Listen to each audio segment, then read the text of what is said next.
It's one small step for man, one giant leap for mankind.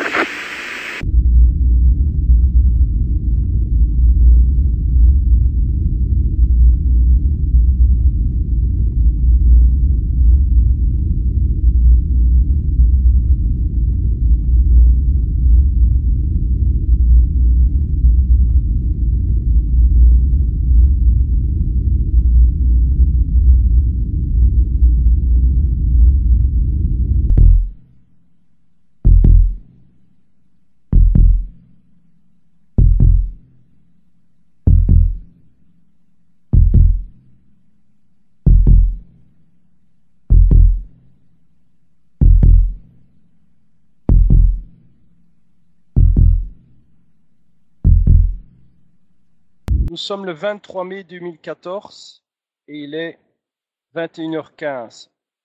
Premier épisode, les autres. Rien n'est d'aussi fort que les souvenirs. C'est la première phrase qui commence le premier épisode, les autres. Cette histoire sera développée en plusieurs périodes. Elle vous sera mise en réflexion pour tous, sous une certaine forme de saga en 3 temps. Ces 3 temps vont se mélanger, ne faire qu'un, le passé, le présent, le futur. Il ne sera pas nécessaire d'utiliser des artifices ou encore des trucages vidéo qui sont souvent futiles et très vite oubliés, ou encore distrayants, et qui parfois masquent l'utilité d'un message ou d'une phrase extrêmement importante. Comme vous le savez, j'utilise que ma voix, par les expressions d'une connaissance ou encore d'une histoire contée, par mes moyens les plus fiables. Je dirais des moyens les plus fiables, à travers le temps et l'histoire. Non pas à travers un film, pour un jour être mis de côté, parce qu'il y aura doute, par le nombre multiple dans les vidéos et les films de manipulation, de judicieux trucages, de trompe-l'œil, mais aussi des trompes-conscience. Et ces trompes-conscience dans nos vidéos et films peuvent un jour risquer de duper notre descendance. Alors pour ma part, comme depuis 8 ans, j'utiliserai les mêmes méthodes qui ont fait leurs preuves dans les siècles et à travers les siècles. Le langage, la parole, l'intonation, l'expression émotionnelle, qui s'adresse à quelque chose de très important, les véritables émotions. Et qui, par ces émotions, toucheront la compréhension de chacun. La liberté de l'esprit vous donnera réflexion sur ces histoires connues et parfois même inconnues, dont certains détails ne se trouvent pas dans les livres ni répertoriés sur la toile.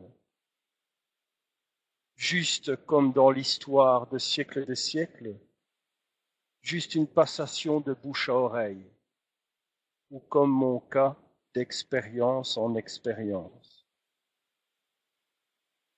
dont parfois, bien sûr, la mémoire fait défaut, parce qu'elle se mélange avec mes propres souvenirs privés.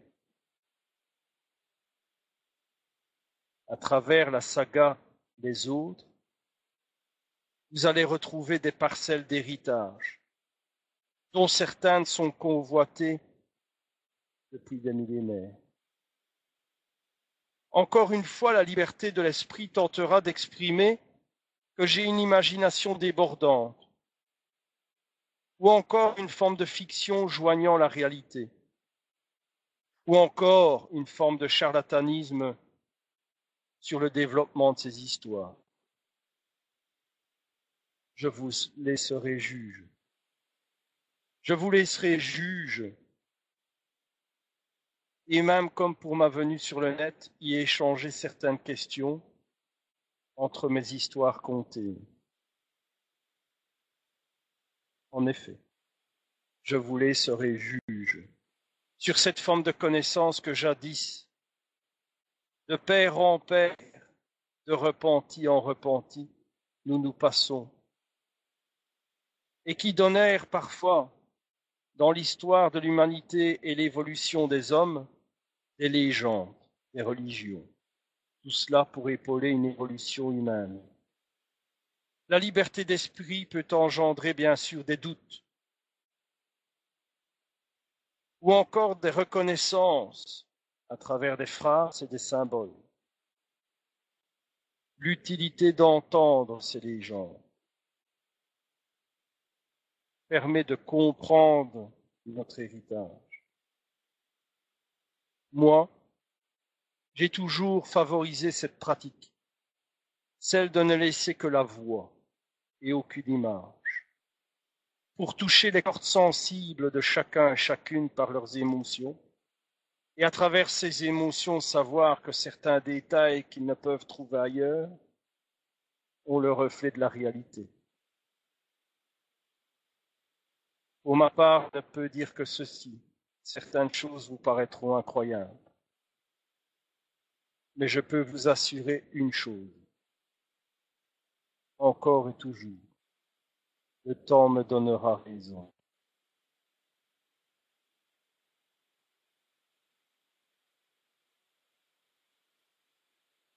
Nous vivons dans un cercle. Ce cercle est-il véritablement éternel? Y a-t-il une autre sortie, une limite à franchir pour retrouver un temps adéquat et significatif? Une question s'impose dans notre évolution actuelle au XXIe siècle. Nous nous imposons sans cesse de découvrir à nos dépens, parfois trébuchant sur des erreurs et glorifiant des réussites. Nous cherchons un développement multiple au niveau des technologies. Viendront-elles, ces technologies, nous épauler ou encore peut-être, comme la marche du golem, perturber notre évolution?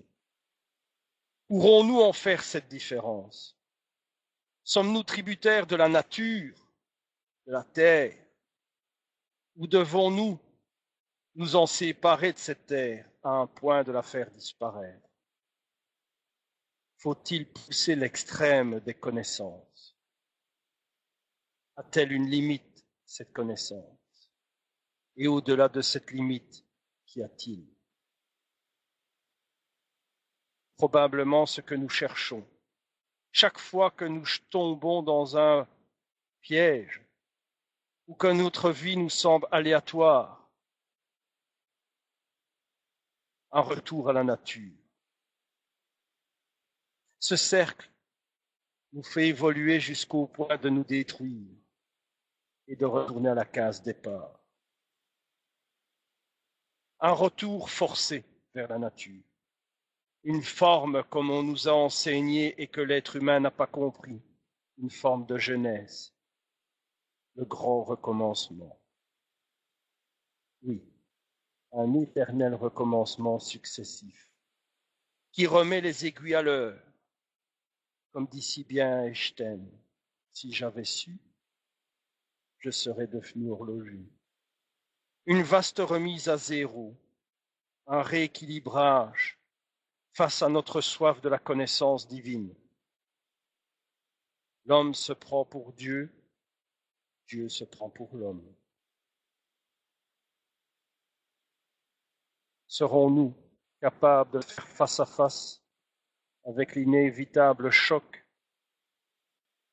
inscrit dans le cosmos et qui régulièrement nous ramène à la case départ? Je m'arrête là avant de continuer, si vous m'entendez toujours 5 sur 5.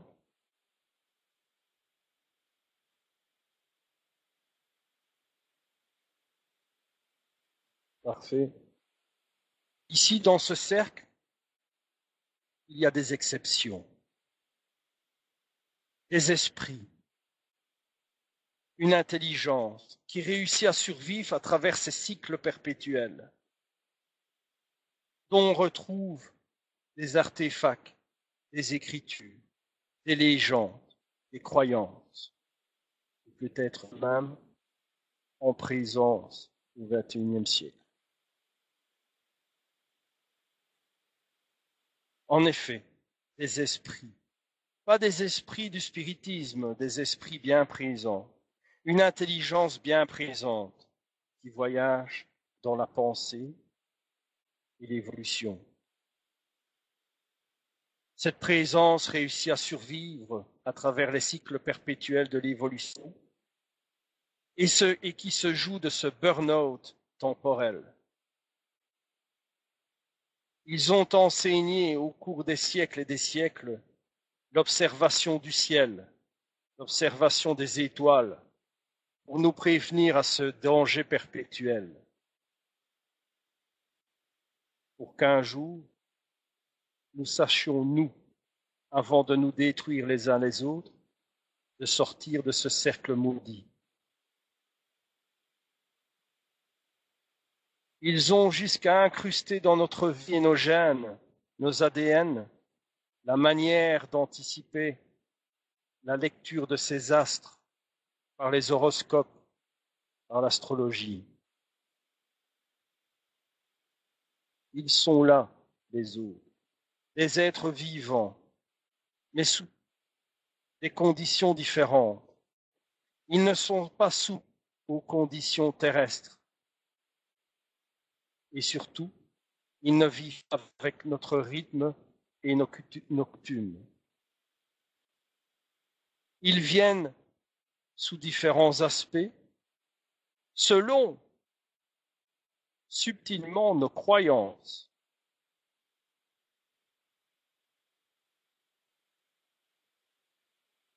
Ils interagissent aussi lors de la mort, ou encore des événements incontrôlables qui risquent de diviser les êtres. Ils s'obstinent pour les uns à aider, à interagir par la lumière des êtres de lumière, etc. Les autres, par rapport aux premiers, eux, accélèrent nos erreurs. Ils accélèrent nos erreurs pour redémarrer un cycle. Ce sera toujours l'éternel, où il y aura les blancs et les noirs. Deux camps pour une même mission. Deux couleurs, les blancs et les noirs. Le temps entre eux est une clé qu'un jour nous pourrons entrouvrir face à la réalité. Nous pourrons alors rencontrer les autres. Comme vous l'avez constaté, ce sont des notes que je vous dis parce que je les ai traduites et je ne voudrais pas me mêler les pinceaux en vous expliquant ce premier épisode. Retenez toujours ceci, il y aura 3 temps dans l'histoire. Je ne sais pas justement si j'aurai fini avant 23h30 ou après. Nous pourrons faire l'exposé de nos questions si vous le voulez. Vous êtes prêts pour le premier épisode? Les autres.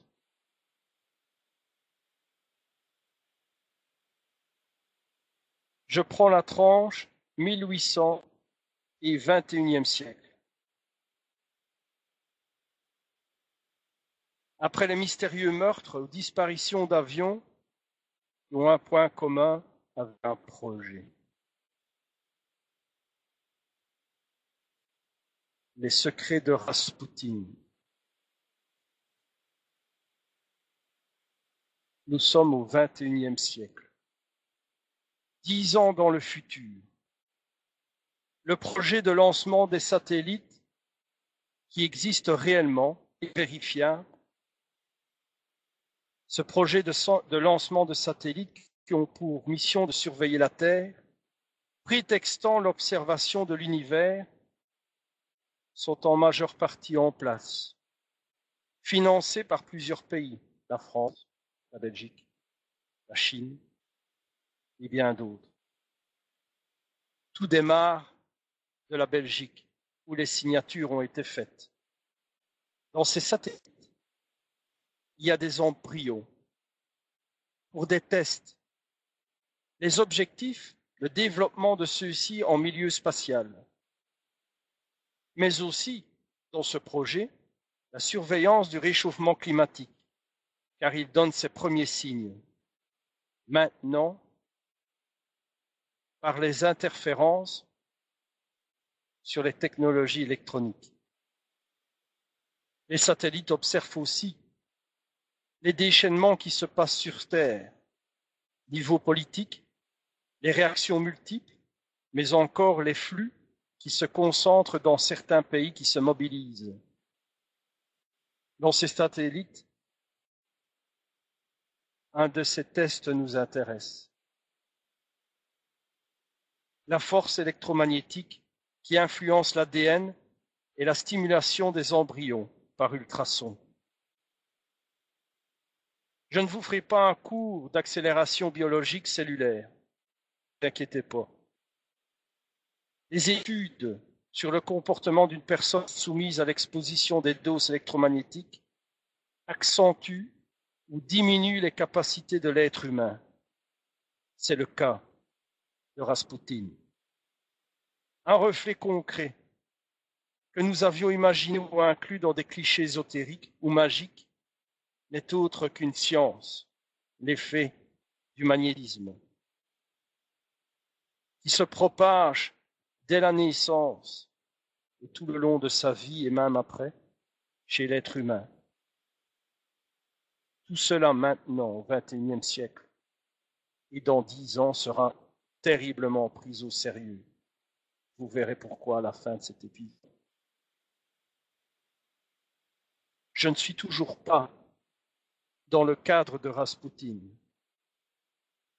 Nous sommes là en 1930, plus ou moins. On peut entendre une chose, un nom. Vous m'entendez toujours 5 sur 5 avant que je me lance? On entend un nom qui se répercute dans les couloirs. Elena, Elena, Elena, apportez-moi du savon et la fiole près de mon lit. La servante s'exécute et vient l'apporter à la maîtresse de maison. Cette femme autoritaire se savonne si fort les mains qu'elles sont très lisses et rougeâtres. Qui est cette femme? Ou plutôt, quel rôle joue-t-elle dans l'histoire? Elle donnera naissance à un homme célèbre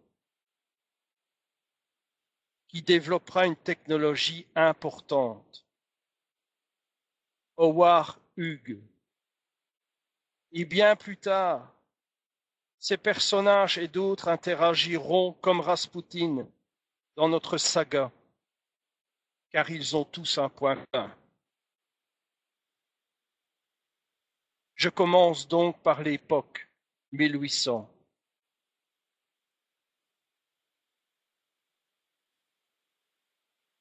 Il y a un homme assis.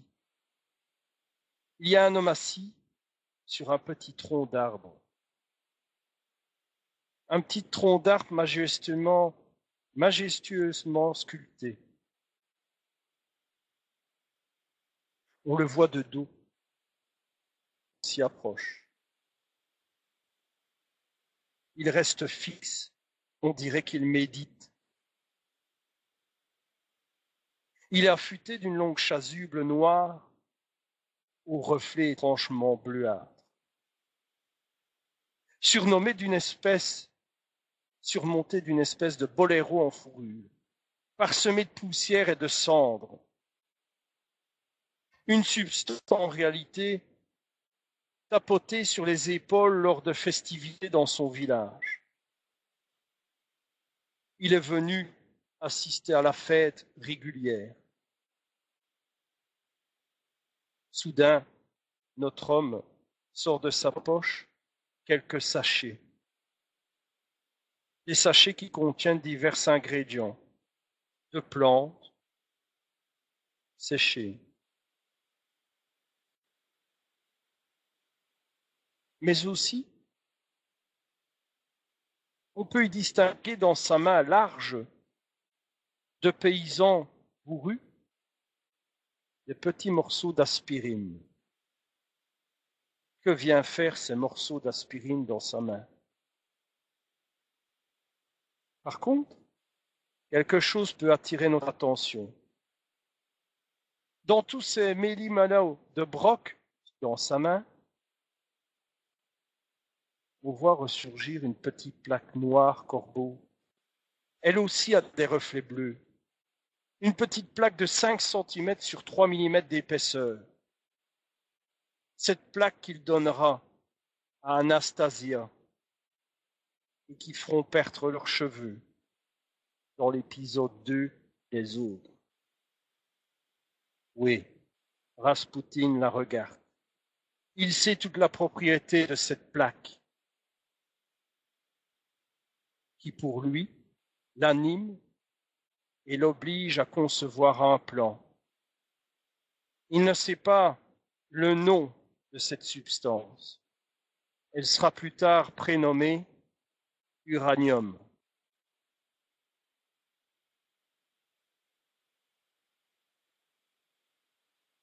Son plan à Raspoutine, parcourir les étendues de la Sibérie et atteindre Tougounska. Mais la folie des hommes et des guerres et surtout de la bêtise humaine, encore une fois, jouera son rôle et entraîneront Raspoutine vers sa perte.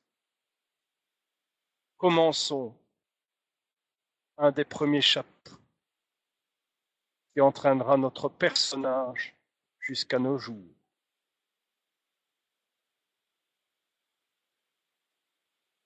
Raspoutine, enfant bourru, mais très espiègle, se laisse vivre dans sa petite bourgade, dans la propriété de son père, car son père est un des plus riches du village.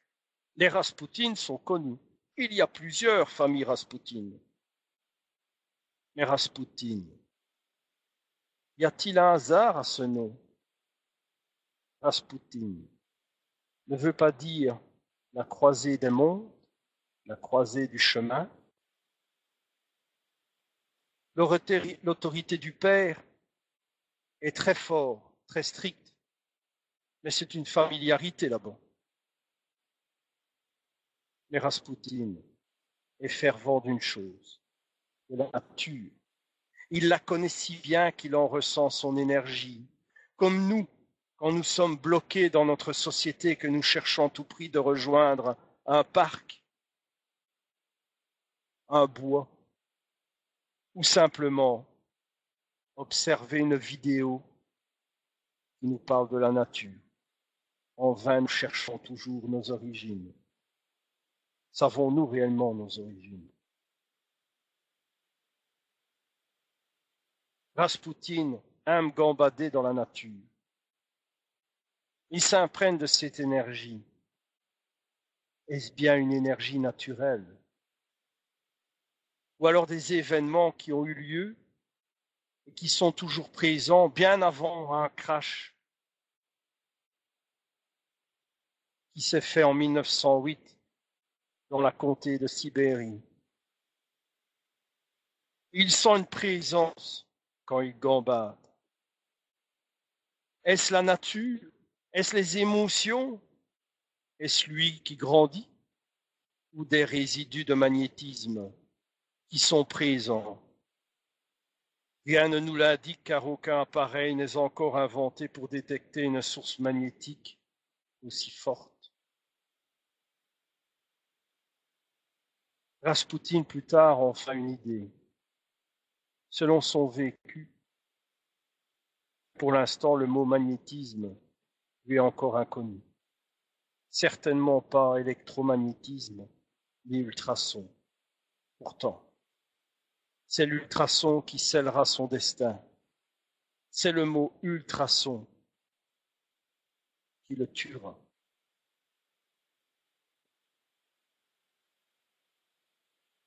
Dans la nature, où Raspoutine joue et s'épanouit, toujours comme un paysan bourru, dans sa jeunesse, entend encore des faits imperceptibles pour l'adulte maintenant, et toujours aussi clairs pour les enfants. Quand il en parle autour de lui dans le village, on rit de lui, car on le prend pour un illuminé. Certains tendent l'oreille pour simplement adhérer à ces fables. Décidément, notre époque et la sienne n'a toujours pas changé. Ce jour-là, il joue avec son frère sur la glace qui se brise. Là encore une fois, ça scellera son destin de guérisseur.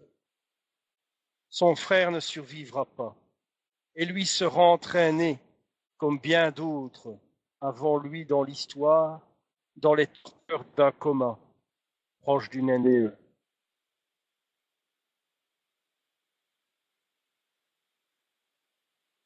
Qui le placera, insouciant, toujours devant la mort. L'ensemble des connaissances et des résidus de magnétisme lui donneront une force et une résistance que lors de son assassinat, les comploteurs en seront étonnés. Il lui faudra d'abord se découvrir.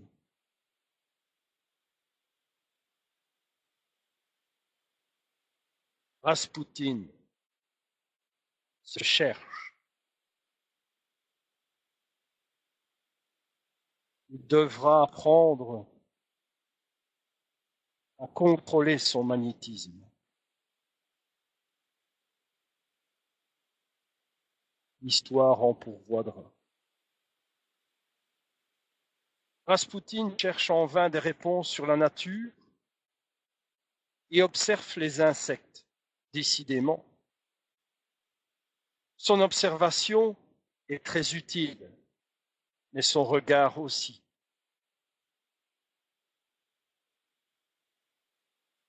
Pour lui, comme sa mère est pieuse, il trouvera toutes ces manifestations par l'intermédiaire de Dieu ou des anges. Pourtant, à travers sa vie et sa vie de débauche, prétextant que les péchés sont là pour s'approcher justement de Dieu. Une esquive religieuse qui lui servira bien souvent, car aucun système religieux ne lui barrera la route. Pourquoi on laissera un paysan bourru, guérisseur? Pourquoi laisserons-nous faire Raspoutine? Pourquoi les instances religieuses le laissent faire? Dans les prochains épisodes, vous saurez qu'il y a des groupes incrustés dans tous les milieux religieux.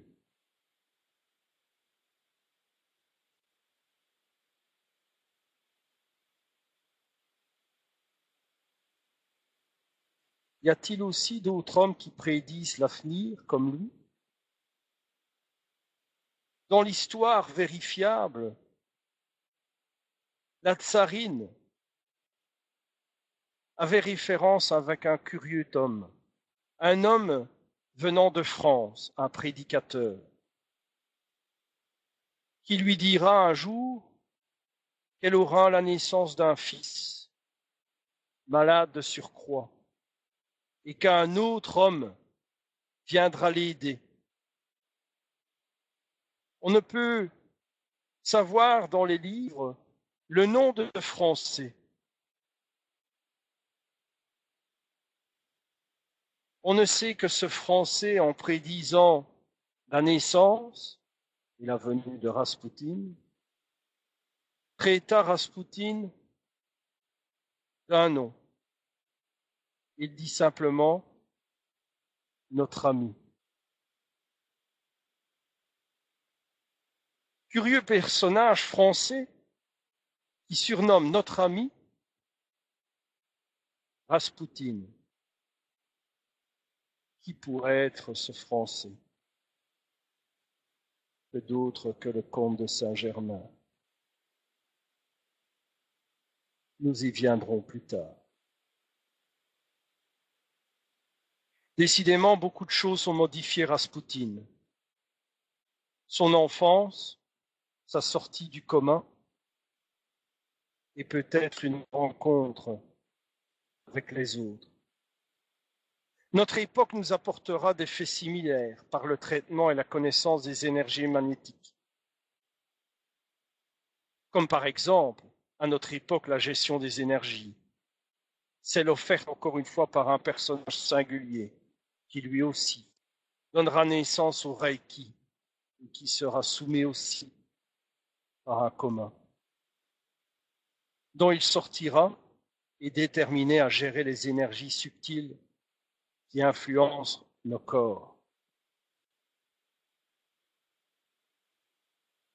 Les détails de vie de débauche de Raspoutine sont très importants. Ils serviront plusieurs individus à le confondre avec des maîtresses et voire même avec une fausse accusation d'être avec la tsarine. Décidément, on essaye d'écarter ceux qui aident encore de nos jours. Mais nous n'y sommes pas encore. Il faut discréditer aux yeux du peuple Raspoutine qui est fort influençable. Nous y viendrons successivement.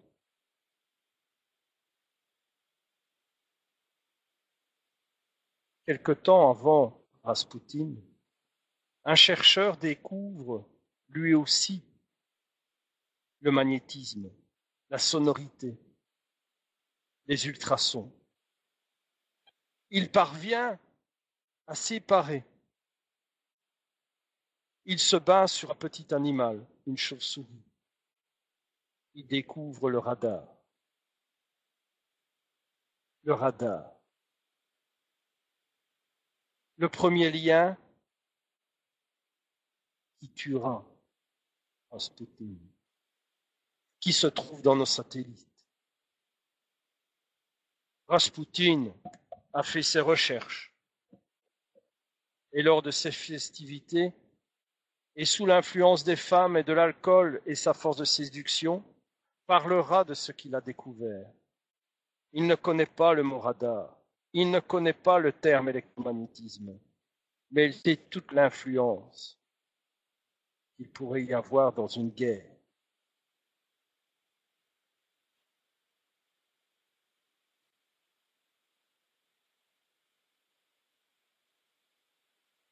À ses heures de repos, après de grandes buveries, Raspoutine, le paysan bourru, l'homme, l'ours, s'entraîne à lire, à comprendre, à gérer, comme on lui a enseigné plus tard.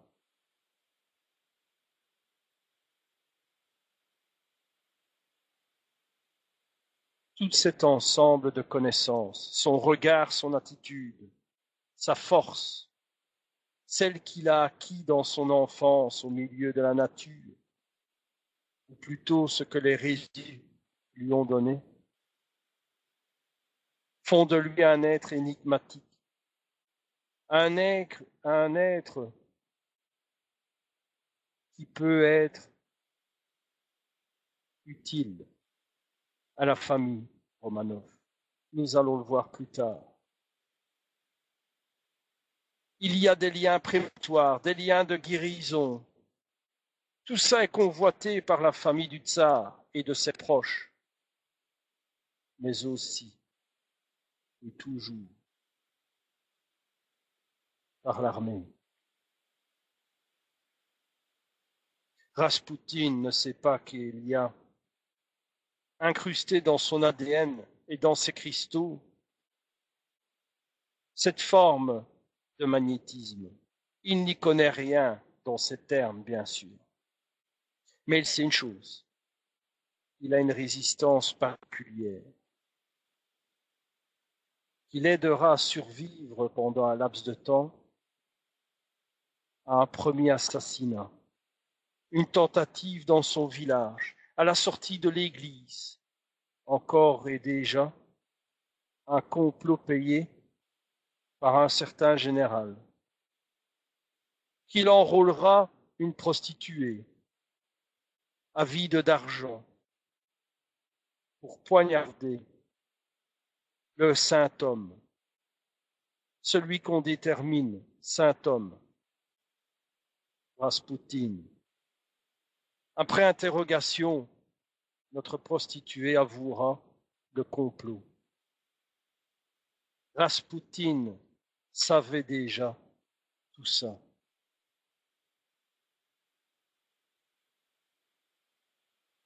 Raspoutine connu de tous.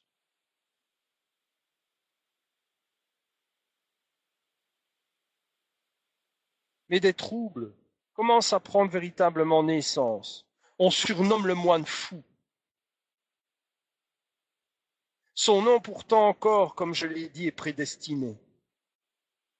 Raspoutine veut dire aussi la croisée des mondes ou aussi la débâcle. Et oui, une débâcle dans la connaissance du monde et dans le temps. Drôle de hasard, si seulement il y en a un de hasard. Le hasard n'est que la signature de la certitude. Et cela, encore une fois, je le dis, jouera un rôle futur dans les prochains personnages, dont les prestations de peintres, écrivains, qui viennent vers lui, des scientifiques même, des médecins, avides de sensationnel, entourent Raspoutine, comme les grands savants qui entouraient Jésus il y a 2000 ans. Raspoutine peut répondre avec ses mots de bourru, avec ses intonations sèches et surtout son verre d'alcool. Il n'est pas désarçonné. Ce sont toutes les abeilles autour de lui qui sont impressionnées par sa prestance, par le choc de ses paroles, par ses actes qui sont l'encre de sa vie.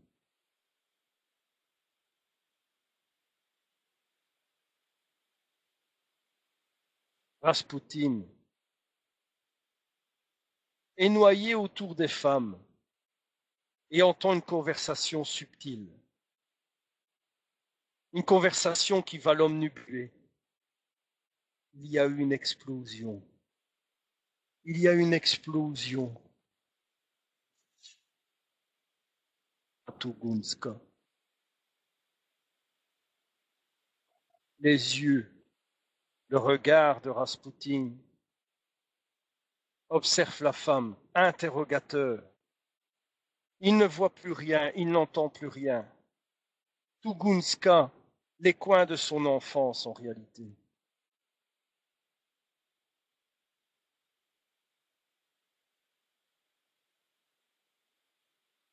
C'est là que les premières idées de Raspoutine d'interagir avec la famille Romanov pour avoir les documents nécessaires et créer une équipe pour aller sur place et étudier.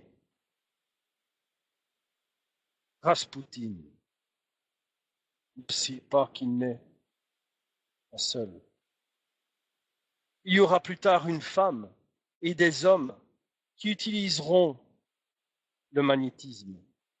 Ils viennent aussi de son village ou dans l'aspect géographique. dont une femme guérira un autre personnage, Staline.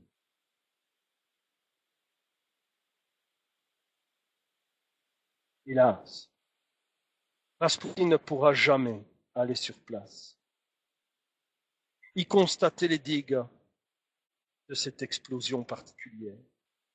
Car nous savons que 20 ans plus tard, certains chercheurs n'ont pas trouvé la trace d'un impact, ni d'un ovni, ni d'une météorite. Pourquoi? Quel est le secret de Raspoutine? Pourquoi Raspoutine sait qu'on ne trouvera pas de traces de météorite? Raspoutine sait.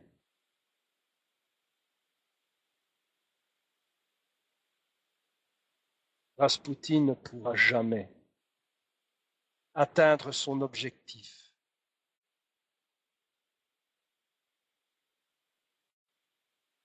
Il signe une partie de sa mort en relevant des découvertes sur le magnétisme, mais toujours et encore l'influence de l'alcool et des femmes. Le sort de ses plans. Mensonge, espionnage, trahison. On l'accusera de favoriser l'Allemagne, ou encore, comme je le dis, de se rapprocher trop près de la tsarine, ou alors de conseiller le ténébreux tsar.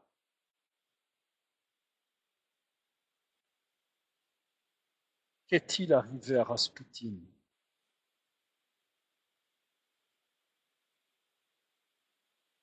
En effet, Raspoutine se cherche.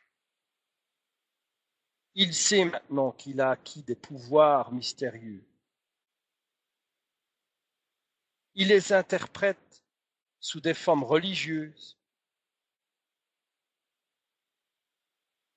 Il partira avant de rejoindre les Romanov sur un chemin particulier. Il demandera hospitalité de nombreux monastères. Et surtout, il gardera un lien important, un lien prénommé les anciens croyants. Ceux-ci prônent que Jésus a survécu à la crucifixion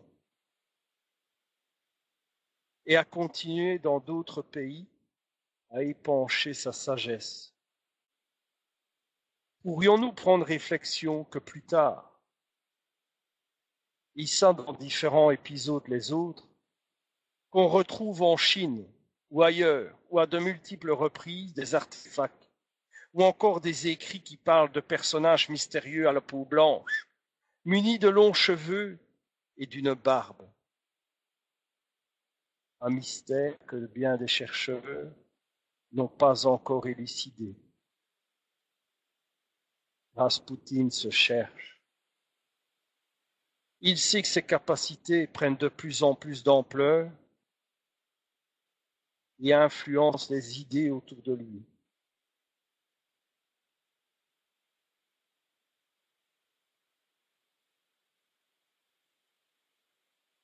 Son regard, son attitude, influence et influencé par le magnétisme.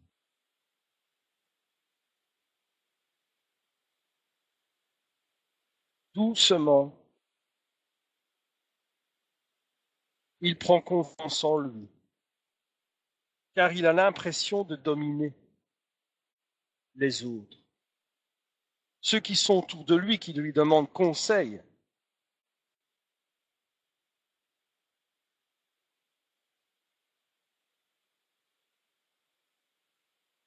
il sera introduit dans la famille des Romanov. Il deviendra un guérisseur et surtout un protecteur d'un petit garçon, Alexis. La famille des Romanov instaure son règne depuis pratiquement 300 ans.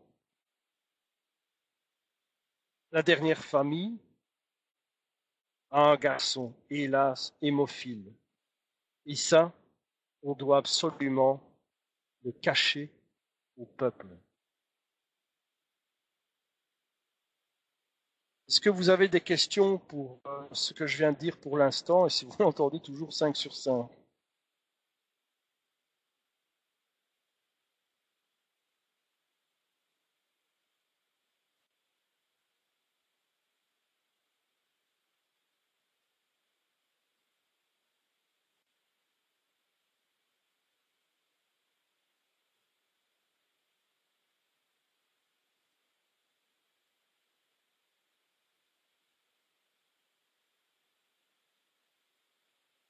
Raspoutine accède donc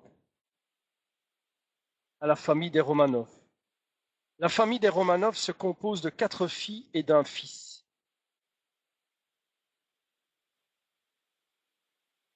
Il devient même plus tard très proche et conseiller, comme l'histoire le dit, pour influencer les décisions du tsar et pour retirer son peuple d'une guerre qui fait rage. En effet, la France et l'Angleterre sont alliées avec la famille Romanov contre les Allemands. Raspoutine énumère les erreurs et surtout les catastrophes qui viendront pour son pays, la famine, les massacres.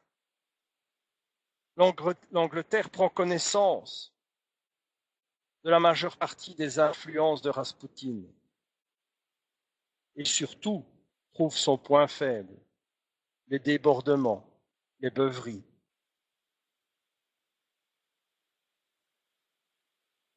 Raspoutine sera éloigné quelques moments de la famille des Romanov.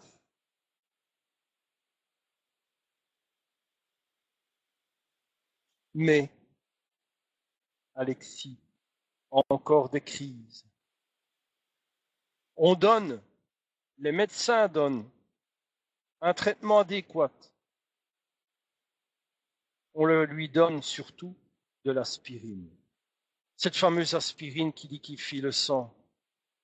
Raspoutine lui donnera un traitement adéquat aussi, à base de plantes, de magnétisme, qui aideront l'enfant, mais surtout la suppression de ce petit médicament que nous avions vu dans sa main, des petits morceaux d'aspirine.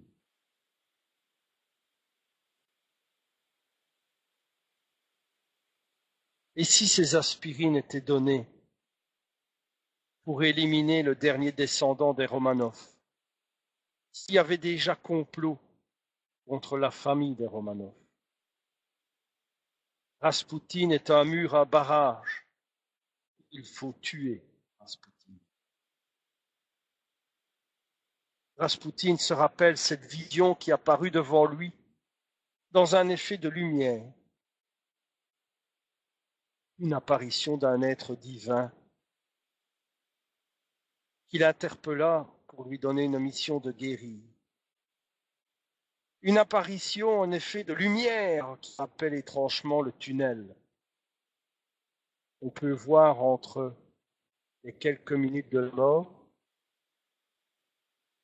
et peut-être la relation d'un autre temps.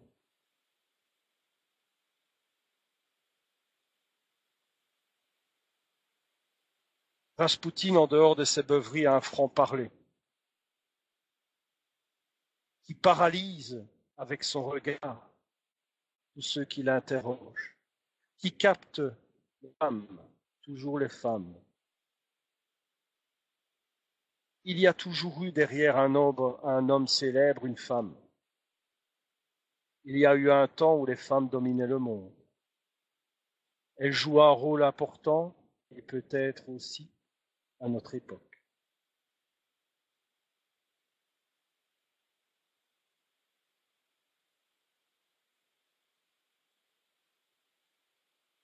Il laissera un prétexte extrêmement favorable pour l'éliminer.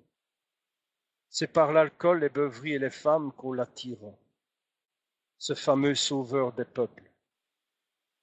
Décidément, il faut éliminer Raspoutine.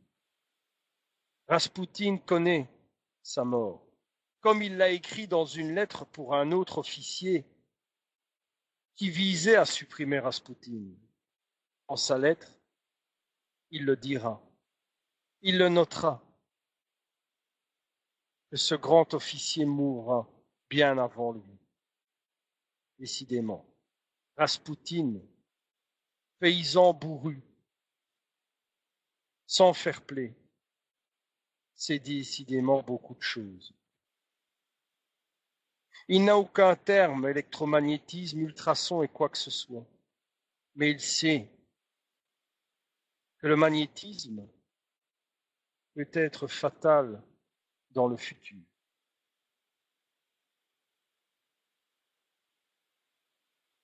Comme je le dis, Raspoutine, à travers son chemin, découvre quand même la lecture, la compréhension de la science enseignée dans les monastères.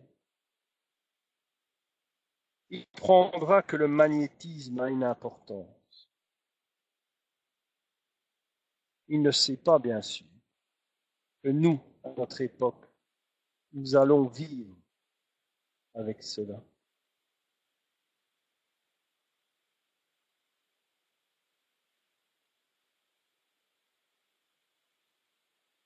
Il ne sait pas que la technologie, que l'électromagnétisme, nous allons nous en servir.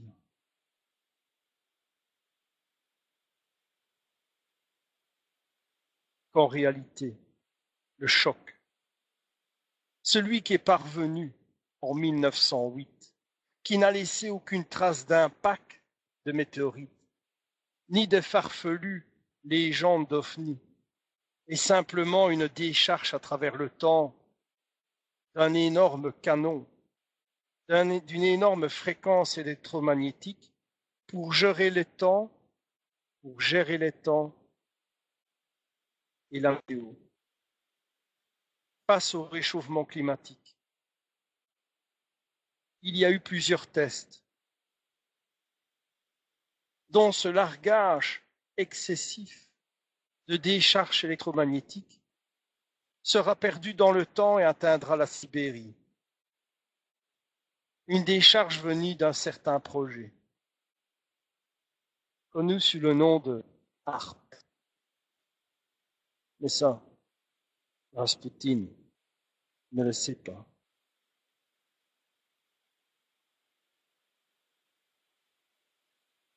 Est-il véritablement utile de parler du complot de Raspoutine? Est-il utile de parler des investigateurs, des commanditaires, de l'absurdité, de l'égoïsme, d'éliminer un être qui aurait pu laisser un héritage? Lui qui a eu contact parmi tant de personnes avec les autres. Est-il utile de parler d'un assassinat? Nous ne pourrions souligner qu'une chose, c'est que Raspoutine était, comme beaucoup, partagé en deux choses, sa mission et sa vie privée, ses envies de vivre aussi. On ne peut que souligner cette résistance formidable qui n'a jamais été expliquée. Le poison, les coups, les armes à feu, et la noyade qui aurait pu être évitée s'il n'aurait pas eu les membres attachés. Est-ce que Raspoutine est un être exceptionnel? Ou est-ce qu'il pouvait, dans sa nature, être immunisé et profiter des bienfaits réels du magnétisme? Qui sait? Nous savons que son père avait une propriété, était un des plus riches dans le village. Possédait-il un peu d'or? Car l'or protège.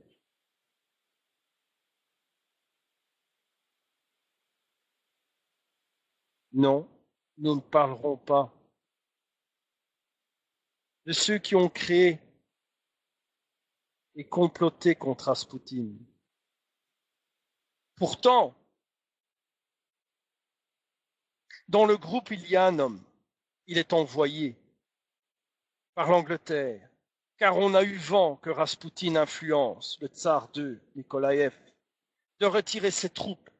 L'Angleterre n'entend pas ça d'une bonne oreille et envoie un espion terminer le travail. Mais surtout, il faut abattre Raspoutine, parce que Raspoutine, après son décès, lui, le Raspoutine, qui connaissait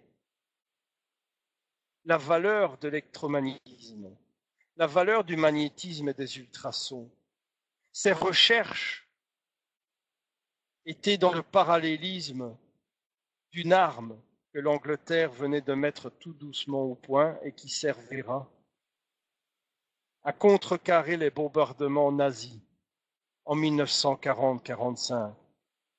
Le radar. Décidément, il faut tuer Raspoutine.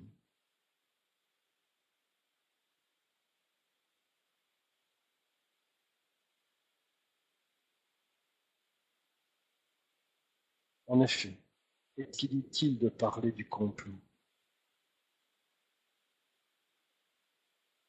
Bien après Raspoutine, d'autres viendront, sous d'autres noms, formés par les autres.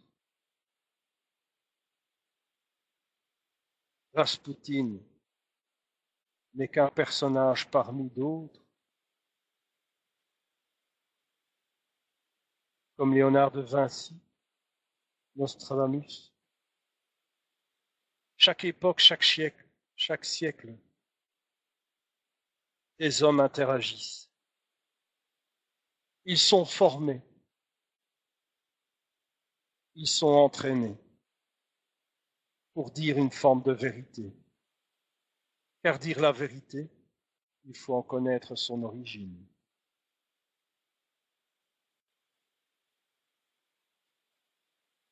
Derrière cela, dans toute époque, certains influencent des hommes, des femmes, les forment à l'étude du cosmos, on leur donne un nom, voyant, médium, main ou encore devin.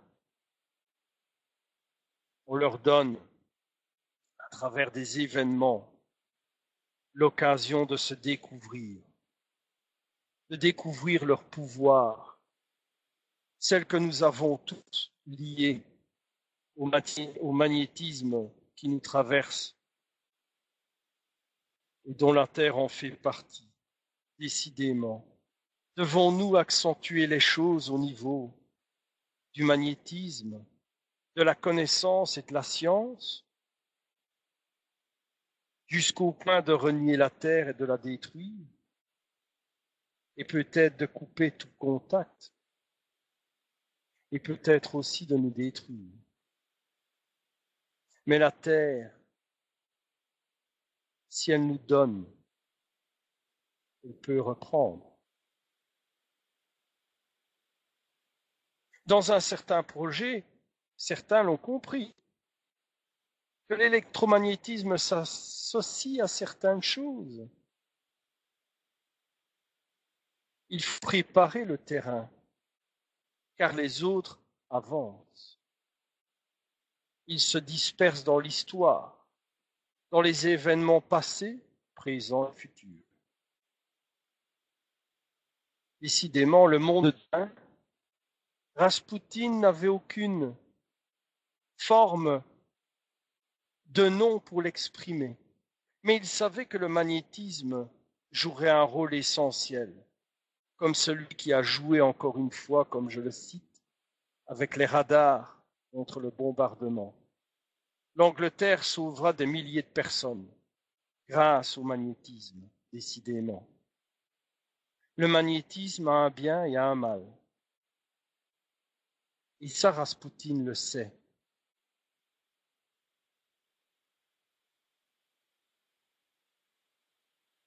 Derrière cela, les autres continuent, à travers diverses sources de renseignements. Décidément, Raspoutine connaît les bienfaits et la destruction du magnétisme. Mais comment Raspoutine a eu cette petite plaque de 5 cm qui miroite Bluard dans sa main? Voici son anecdote. Raspoutine se trouve au milieu des femmes. Il guérit, il prédit. L'homme saint, le moine fou, se tourne vers une femme très pâle. Cette femme a des nausées. Cette femme est très riche. Avant de continuer, je vais vous demander si vous m'entendez 5 sur 5 sur cette anecdote. Cette femme s'approche. Elle est pâle, elle vomit. Elle exprime tout son mal-être au guérisseur Raspoutine. Raspoutine s'approche. Et comme partout dans ses influences de magnétisme, il tente d'enlever les bacs, les bijoux, les boucles d'oreilles, les corsets parfois, et entreprend ces techniques. La femme se sent revigorée, se sent sereine. Elle est riche, mais prise sur le coup de l'émotion, lui offre son collier. Ce collier. Ce collier a un nom. Les yeux du désert. Ce collier vient d'Égypte. Ce collier, vous savez, où la connaissance d'Égypte instaurait une forme de produit curieux qui donnait naissance à la fameuse légende, la malédiction des pharaons. Ce produit qu'on mettait dans les bijoux de l'uranium, qui produisait des maladies jusqu'à tuer. Raspoutine le découvre et s'empresse rapidement, avec ses connaissances, d'avoir quelques bijoux et crée cette petite plaque qu'il donnera à Anastasia.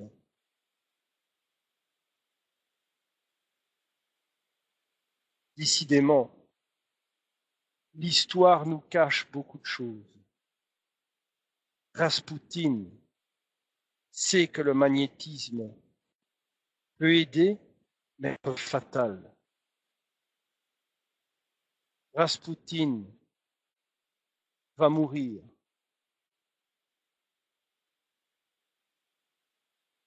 Le complot se termine. Raspoutine sait qu'il va mourir et nous laisse un dernier code, lui, l'homme bourru. Celui qui se balade avec toujours la même chasuble et cette croix offerte par la tsarine. Ce jour-là, Raspoutine sait qu'il va mourir. Il nous laisse un message, celui qu'on retrouve à travers les contacts. Il s'empresse de mettre une chemise bleue, une chemise de couleur indigo. Il coiffe ses cheveux, il se prépare. Comme bien d'autres avant lui, il y a 2000 ans, et à d'autres époques, un sacrifice se fait toujours, d'une manière comme une autre pour marquer les esprits. Raspoutine est prêt. Que laissera l'héritage? Est-ce bien le terme? Que laissera comme héritage Raspoutine? Je dirais plutôt, quelle trace Raspoutine va nous laisser comme les autres? celles-ci que nous pouvons découvrir maintenant à notre époque. Lesquelles? Simplement ceci. Ce qu'on peut trouver sur Internet ou partout dans le monde à travers les GSM, les ordinateurs, etc. Je ne fais que lire cet article. Face à l'inquiétude sur les risques potentiels pour la santé des champs électromagnétiques, la firme ELIA, qu'on retrouve dans le langage Légion, informe le public et soutient la recherche scientifique. Quand je dis ELIA, qu'on retrouve dans le langage Légion, c'est pour bien vous dire que le phénomène Carbo n'est pas une forme de secte, mais bien un système mis au point pour protéger du réchauffement climatique. Face à l'inquiétude des risques, des potentiels sur la santé des champs électromagnétiques, la santé des gens, du public,